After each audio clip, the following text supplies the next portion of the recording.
Well, today's Nintendo Switch Online video is actually an interesting one because on one hand, we have some good news to celebrate for the service, which is a January Shadow Drop game for the N64, which is of course part of the expansion pack tier. But on the other hand, we have some pretty bad news for NSO, and this is because the nature of subscription services, you probably see it pretty regularly in your email if you're subscribed to services like Netflix, Hulu, and many other out there for media content. But price increases are indeed a thing that do happen to subscription-based services way too frequently, and it does seem like Nintendo Switch Online could be set to see a big worldwide price increase at some point. However, it has already been officially communicated to be taking place in some regions around the world. So in today's video, I want to start off on that front, talk about the price increases, the future of NSO, and really when we could expect to see a price hike in the other regions of the world, because I do think there is one logical timeline on the table.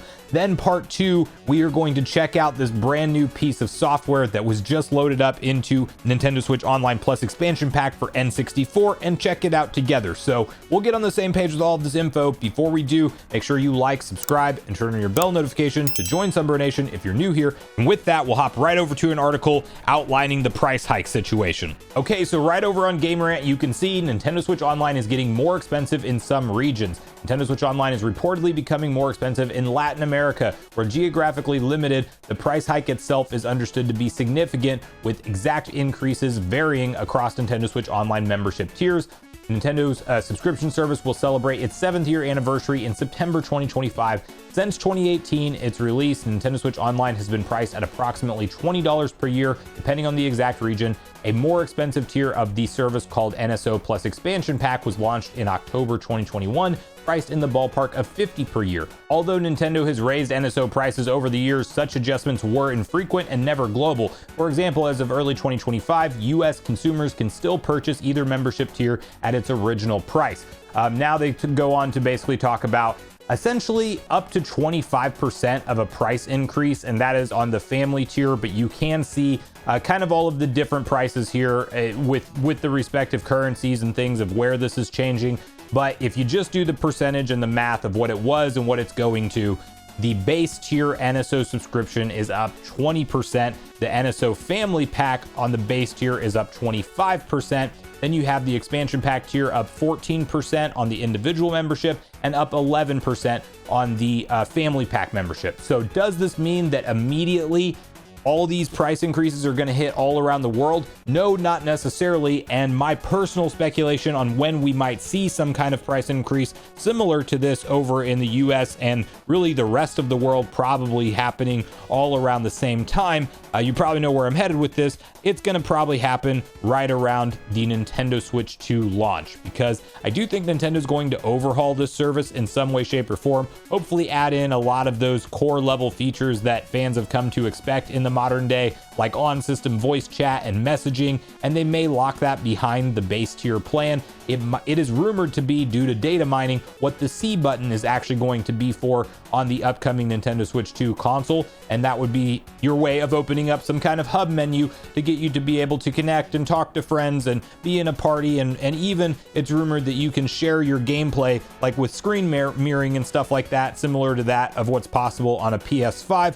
And I think that that's exciting stuff, but the reality is I think that $20 price point, if you look around in the gaming market in comparison to every other gaming subscription service, Nintendo is currently priced at the lowest, especially the base tier, when you stop and think that you do have access to online multiplayer and all of the stuff that comes along with that in Nintendo's base tier service, and it's just $20 annually for an individual membership. That's the one that I could see actually getting the biggest price hike. I think something like a $30, or hopefully not, but even $40 annually. I think that'd be too big of a jump to go to 40, but something like a $30 price point going forward over the course of the Nintendo Switch 2 generation is very likely, in my opinion. And then we talk about the expansion pack tier. That could go up to 60, maybe 70, or what I could see Nintendo doing potentially is adding in GameCube to the service and having that as the justification point for a higher price, or they actually introduce a third tier,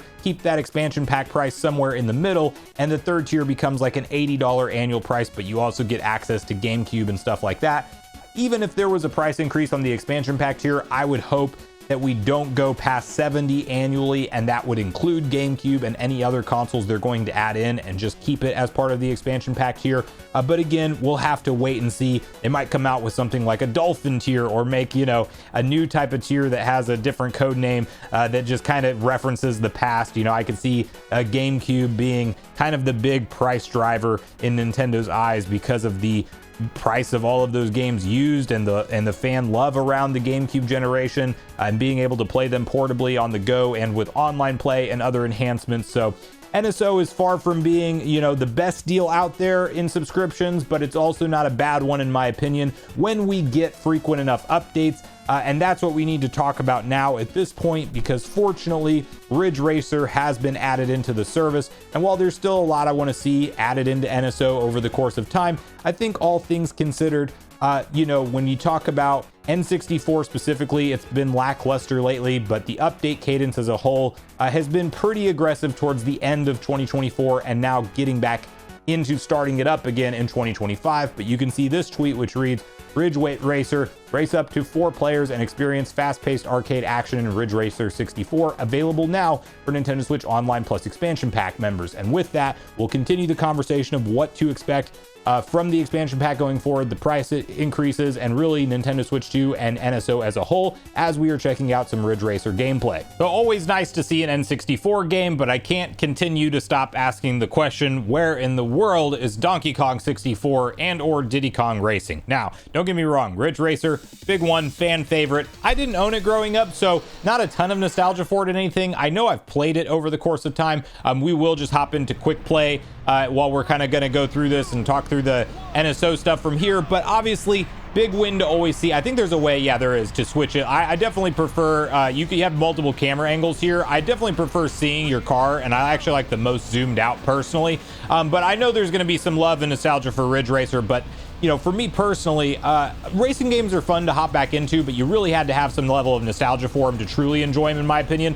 Cruisin' USA would be the one that would be big for me to hop into on the expansion pack. But nonetheless, expansion pack tier updates are always more exciting than that of base tier updates, at least in general nowadays, because there's just more, you know, I guess content that maybe is not as readily available for people that you do want to play it. More recent games than some of the NES and SNES ones that we see added into the to the base tier of consoles. But you know, nonetheless, good quality racing game. I'm definitely running into some walls here and stuff. I don't know that we have, I don't think we have boosts or anything crazy like that. But I do want to talk just a little bit here while we're trying to race and come in first place, but probably will not.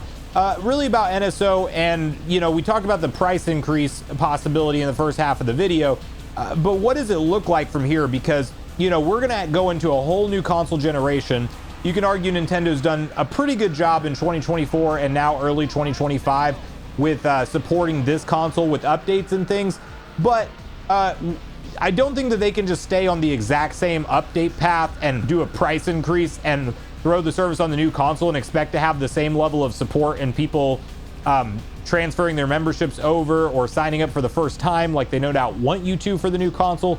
So I do think that relatively early into the Switch 2's life cycle, maybe even at the Switch 2 April Direct, but at least over the summer or September is a big direct historically for NSO updates. I think at that time, by the September Direct, my personal prediction is we will have like GameCube level support, and maybe if we are super lucky, we get GameCube and something like Dreamcast added in at the same time, where we can start to play through the Sega Dreamcast library of games on a hybrid console on the Switch 2. I think that'd be a huge win, something really cool. I think they'll add in Wii eventually. I think they'll add in DS and 3DS eventually. 3DS probably not until later on, because I think they're going to continue to port a lot of those games over to Nintendo Switch and Switch 2 over the course of time, the ones that Nintendo feels like deserve ports and things, and remasters clearly. But I do think that, you know, ultimately most Nintendo consoles outside of like, I don't think they ever bring the Wii U library over, but everything short of that, I think there's a high likelihood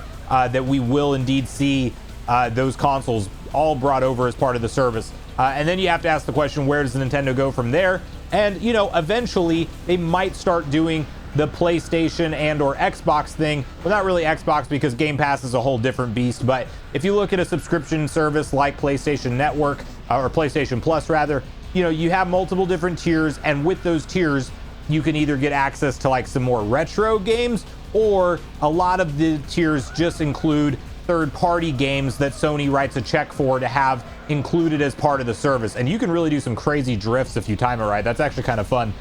So, you know, I think Nintendo could go that route. They already are kind of testing the waters with that with the game trial program. I should mention, I saw Dead Cells is available right now, I think until February 7th, if I remember right, as part of a free game trial for NSO. Don't sleep on that. The game trial program, what's cool about it is that it's literally the entire game. So if you can get through the game in like 7 days or so, or whatever the case is, you can actually just beat the game start to finish, which is a really cool thing. So we came in third overall, not the worst place. So I mean, as far as for oh yeah, I just hit retry. I guess I could have. Oh, we can do motion blur on or off. I don't know what I had. Random play. I'll do motion blur and see if that looks any different.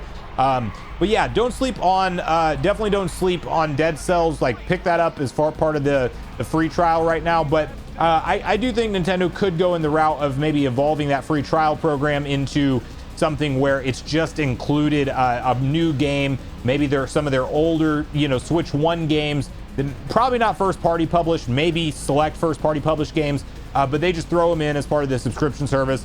1 or 2 games a month, especially if we're talking about price increases. I think they're going to need to get creative and add more value to the service than just the retro collection of console games that we have on the service today. But we'll wrap the video here. I want to hear from you guys in the comments down below how you're feeling about NSO, all things considered. Are you disappointed to see price hikes happening in certain regions of the world? And are you like me and you think that's definitely coming worldwide as soon as something like the Switch 2 launch? Or do you think we might go through most of the Switch 2 generation without any kind of price hike? I don't think that that's going to be the case, but I'd love to hear your thought process if so. And what games do you ultimately hope we see brought over to NSO next that aren't here today? So looking at Diddy Kong Racing and Donkey Kong 64 primarily for me, but make sure you share all your thoughts and feelings in the comments down below before you leave, regardless if we agree or disagree. Also, make sure you like, subscribe, turn your notification bell. And with that, I've been Sunbro, you've been Nation. Thanks so much for watching, and I'll see you guys in the next video.